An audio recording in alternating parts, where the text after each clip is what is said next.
Number 5 is going to be the Nether Portal location. As most Minecrafters know at this point, a Nether Portal is the only way to get to and from the Nether. Whether you get the obsidian to build your own portal, or if you just find a ruined portal to fix up and use as your own. Now, the easiest way I have found to keep track of your Nether Portal is to write down the coordinates. If you're on Java, just hit F3 and copy down the X and Z coordinates. On Bedrock, just turn on the Show Coordinates ticker in your settings. Once you have copied it down, you'll have to do a little bit of math to know the location in the Nether. Just take your X and Z coordinates and divide each of them by 8. Then, while in the Nether, you'll know the exact location of your Nether Portal. Number 4 is Wear Armor. This one is a little self-explanatory, but I still felt like it was needed. The Nether is arguably the most dangerous dimension in Minecraft.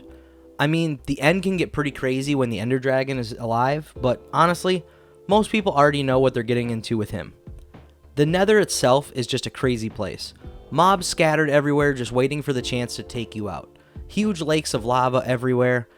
It is the Minecraft version of the biblical hell. So, if you're going to jump into hell, then believe me, you'd better take yourself some armor. The stronger, the better. Hey guys, before we go any farther, are you enjoying the video so far? If so, I need you to hit that like button down below. While you're doing that, you might as well hit that subscribe button and the notification bell. It helps us out tremendously. Did you do it? Okay, I believe you. Now it's time to get back into the video. Number 3 will be use enchantments. Remember when I talked about armor just a minute or so ago?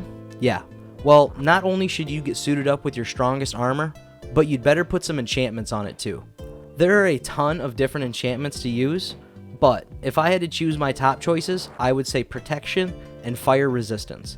Protection will help you against mobs attacking, and fire resistance will help give you a second chance if you accidentally fall into lava. That's huge in the Nether. While you're enchanting your armor, you'd best put some enchantments on your weapons too. Number 2 is stock up on supplies. This is arguably one of the most important tips out there when heading into the Nether. You can never have enough supplies. Stock up on as many food items as you can carry. Bring an extra tool and weapon if you can find the space. You won't want to bring too much in case you die and are unable to find your stuff again. But you also don't want to bring too little either. That's kind of like showing up to a gunfight with a little kid's water gun. Believe me, you're gonna have a bad time. Before we get to number 1, here are today's honorable mentions. First, we have zombified piglins. Don't touch them.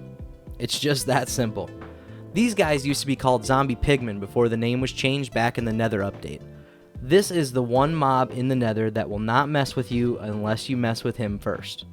Oh, and did I mention that if you mess with one, all of his little piglin friends will jump right into the fight to show you a lesson. I can't fault the piglin's loyalty.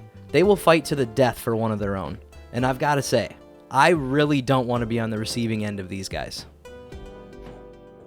Last up for honorable mentions is going to be Tame a Strider. This has to be one of the coolest mobs I've seen in the game. The Strider is a passive mob in the Nether that you can tame. You'll want to have a fishing rod and a saddle before you enter the Nether. Then when you come across a Strider, you want to make sure that you turn that fishing rod into a warped fungus on a stick. Then you can lead the Strider around just like a pig in the overworld. The reason the Strider is such a good choice in the Nether is that it can walk on lava. You'll be able to ride your Strider around everywhere and never have to worry about falling into the lava. And finally, today's number 1 tip to survive the Nether in Minecraft goes to watch out for mobs. Well, duh, Chris. I knew that was coming. Good. I'm glad you did. But some people may not know how terrifying the Nether can be at all times. This is an unforgiving place where everything wants to kill you. And you may not even see it coming. It doesn't take much to be mining for some Nether goodies and a ghast launches a fireball at you and knocks you into the lava and you lose everything. Or you mistakenly hit a zombified piglin and get bombarded by all of his friends and then lose all of your items again. So take it from me. Stay away from all hostile mobs unless you absolutely have to. Or maybe you like the fight and head right in. If you do, you're braver than me. This has been the top 5 tips to survive the Nether in Minecraft. If you like this video, make sure to hit the like button and subscribe. Don't forget that notification bell either. Let us know down in the comments what you thought of the video, and which Nether survival tip is your favorite. Until next time, this has been Chris with Sportskeeda Minecraft. Have a good day. If you enjoyed this video, then check out these videos on your screen now. I had a ton of fun making these, and I would love for you to check them out. And don't forget to subscribe if you haven't. Just click the Sportskeeda Minecraft logo on your screen now to